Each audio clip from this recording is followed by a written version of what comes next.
좋은 이름이 좋은 기름보다 낫고, 이제 단순히 생각해보면 이해되지 않을 이야기입니다. 여기서 사용되는 기름은 히브리어로 쇠멘이라고 하는데 향유, 곧 풍부함을 상징하는 것입니다. 혹시 어린 시절 이름으로 인해 놀림을 받아본 기억이 있으십니까?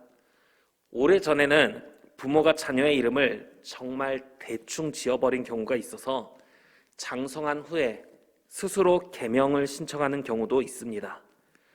그런데 좋은 이름이 대충 지어진 이름에 비해 비교할 수 없는 만족함을 주겠지만, 아무리 좋은 이름이라 한들 그것이 풍부함과 과연 비교가 될 수 있겠습니까?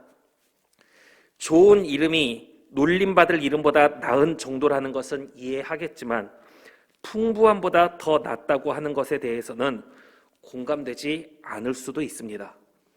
그런데 솔로몬은 좋은 이름이 풍부함보다 낫다고 권면하는 것입니다. 그 이유는 이름이라는 것이 지금은 다른 사람에 의해 불려지는, 자신을 가리키는 호칭 정도로만 생각되지만, 과거에 있어서 이름은 그 사람의 인격 자체를 대변하기도 하며 그의 명성을 가리키는 것으로, 히브리인들은 자신의 이름이 오래도록 기억되는 것을 대단히 명예로운 일로 간주했었습니다. 영국의 철학자 존 스튜어트 밀은 배부른 돼지보다 배고픈 소크라테스가 낫다고 했습니다. 물론 지금 당장 굶주림에 허덕이고 있다면 배고픈 소크라테스보다 배부른 돼지가 더 낫다고 할 수도 있습니다. 그런데 솔로몬이 통치하던 시기는 풍요가 넘치던 시기였습니다. 아버지 다윗이 적들을 무찔러 평화를 누리고 있었고, 자신은 여러 나라와 동맹 관계를 맺고 있었으며 많은 병거와 마병을 모았었고, 또 은과 금을 길에 있는 돌같이 흔하게 만들 정도로 그 땅에 넘치게 만들었으며, 백향목을 평지의 뽕나무같이 많게 하였습니다. 솔로몬은 풍부함 속에서 결코 채울 수 없는 인간의 욕심을 채우기 위해 더 많은 풍부를 바라볼 게 아니라 진정으로 바라보아야 할 것이 무엇인지를 이야기했던 것입니다. 풍부함 속에서 더 풍부함을 누리기 위해서 계속 풍부에 마음을 둘 것이 아니라 우리가 바라보아야 할 것, 한순간 먹고 사라질, 쓰고 사라질 것들이 아니라 영원히 남게 되는 것. 이사야 56장 5절 말씀을 보면 영원한 이름을 주어 끊어지지 아니하게 할 것이라 말씀합니다. 또 요한계시록 3장 5절 말씀을 보면 내가 그 이름을 생명책에서 결코 지우지 아니하고 그 이름을 내 아버지 앞과 그의 천사들 앞에서 시인하리라 말씀합니다.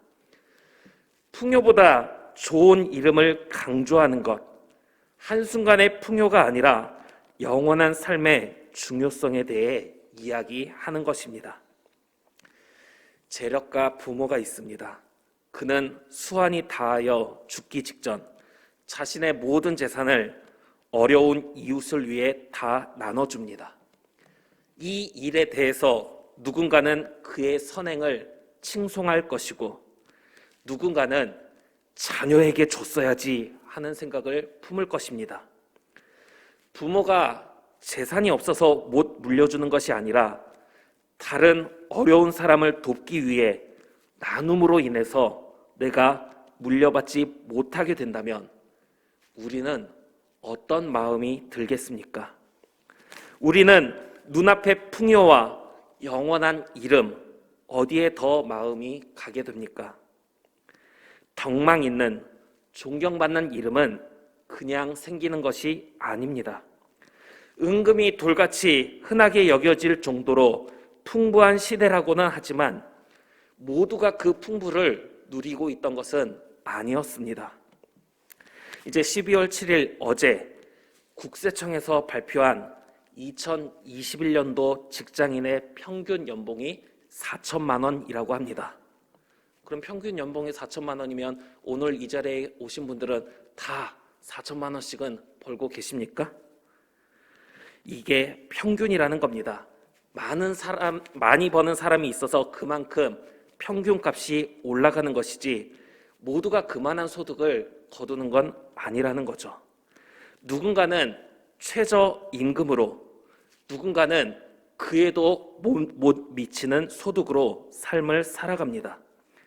이러한 시대 속에서 우리는 더 큰 풍요를 위해 계속해서 나의 것을 쌓아가는 것과 좋은 이름을 얻기 위해 나누고 베푸는 것, 어디에 더 마음을 쏟으시겠습니까?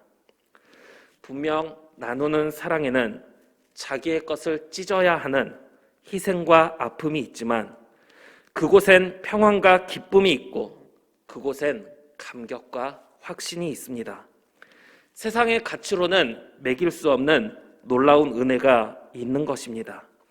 사랑하는 우리 성도 여러분, 풍요가 우리의 삶을 윤택하게 해주기는 하지만 길어야 50년, 100년입니다. 영원한 삶에 우리의 시선과 마음이 향할 수 있게 되기를 간절히 바랍니다. 죽는 날이 출생하는 날보다 나으며 초상집에 가는 것이 잔치집에 가는 것보다 나으니 모든 사람의 끝이 이와 같이 됨이라. 산 자는 이것을 그의 마음에 둘지어다. 이 땅에서의 삶의 날은 은혜의 날입니다. 그러나 그 은혜의 시간에 나 자신으로 인해 아니면 타인으로 인해 어려움을 겪게 되기도 하고 구원의 은혜를 잃어버리게 될 수도 있습니다. 그것을 생각한다면 하루라도 빨리 하나님 곁으로 가는 게 나을 것입니다. 하나님 곁으로 가야지 하나님 곁으로 가지 않고 남아있다가 짓게 되는 죄로 인해 그 구원의 은혜를 잃어버리면 안 되기 때문입니다. 초상집에 가는 것은 잔치집에서 눈앞에 보이는 풍요만 보는 것과는 달리 유한한 인간의 삶 속에서 우리가 진정으로 바라보아야 할 것이 무엇인지를 다시금 생각나게 만듭니다. 그래서 우매한 자는 그의 마음이 항상 풍요와 쾌락에 있지만 지혜로운 자는 영원한 삶을 바라보며 매일의 삶을 살아가는 것입니다. 오늘 우리도 이 땅에서의 풍요에 매여서 무엇을 먹을까, 무엇을 마실까만 생각할 것이 아니라 먼저 하나님의 나라, 하나님의 의를 구하는 일에 힘을 다할 수 있는 저와 우리 성도님들 되시기를 간절히 바랍니다. 그러면 이 모든 것을 우리에게 더해 주실 거라는 예수님의 말씀처럼 하나님께서 우리의 모든 삶의 필요를 채워주실 줄 믿습니다. 솔로몬은 계속해서 지혜로운 사람과 우매한 사람을 비교하며 탐욕과 뇌물로 어리석은 모습이 되지 말며 급한 마음으로 노를 바라지 말라고 권면합니다. 전도서 7장 12절 말씀을 현대인의 성경으로 보면 지혜로도 보호를 받을 수 있고 돈으로도 보호를 받을 수 있으나 지혜가 더 유익한 것은 그것이 소유한 자의 생명을 보존하기 때문이다. 이렇게 기록이 됩니다. 사랑하는 우리 광주 계림교회 성도 여러분, 지혜를 소유한 자의 생명을 보존한다고 합니다. 우리 인생에서 우리가 바라보아야 할 가장 중요한 것이 무엇인지를 바르게 깨달아 잠깐의 행복을 위해 마음을 쏟을 것이 아니라 나누고 베풀어 연약한 자를 일으켜 세워줌으로 하나님께서 베푸신 구원의 은혜, 영원한 생명의 은혜를 누리며 살아갈 수 있는 저와 우리 모든 성도님들 될 수 있기를 간절히 빌고 원합니다.